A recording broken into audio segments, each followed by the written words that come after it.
বাড়তি নিরাপত্তার কারণে বাংলাদেশকে আগের চেয়ে বেশি নিরাপদ বলে মনে করছে ২৮ দেশের জোট ইউরোপীয় ইউনিয়ন ইইউ।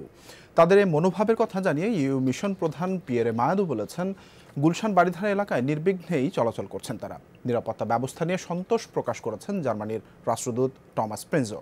তবে পরিস্থিতির কারণে আগের চেয়ে সতর্কভাবে চলাফেরা করছেন বলে জানিয়েছেন তিনি। দুই বিদেশি হত্যার পর উদ্বেগ বাড়ে পশ্চিমাদের।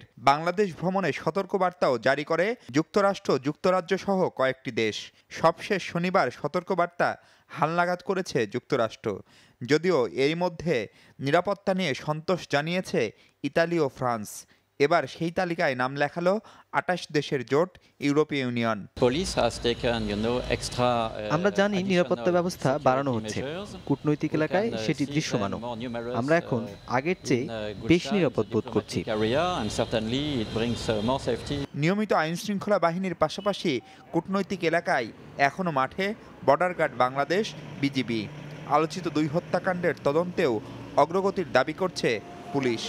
সরকার এসব উদ্যোগে আস্থা রাখতে চাই জার্মানিও। আগের চেয়ে একটু বেশি সতর্ক আমি, তবে নিরাপদ বোধ করছি। দৈনন্দিন জীবনযাপনেও পরিবর্তন আসেনি। বিশ্বাস করি দ্রুত তদন্ত শেষ করবে বাংলাদেশ। মঙ্গলবার সন্ধ্যায় পররাষ্ট্র সচিব শহীদুল হকের সাথে আলাদাভাবে দেখা করেন ইইউ ও জার্মানির রাষ্ট্রদূত। মাহফুজ মিশু, যমুনা নিউজ, ঢাকা।